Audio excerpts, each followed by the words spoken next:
Yan po ang ating salmon rice cooker. Meron tayong soy sauce at saka sesame oil. Piliin natin ang ating beans. Yan. Japanese. Kaunting salt. Black pepper.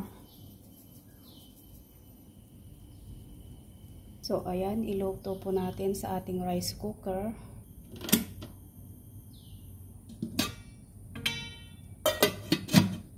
Lagyan din natin ng 2 itlog ang ating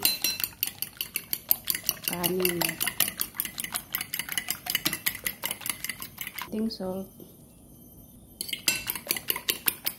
Ng ating rice. Lagyan na natin ang ating itlog. Pan po natin. Ayan, i-mix na po natin.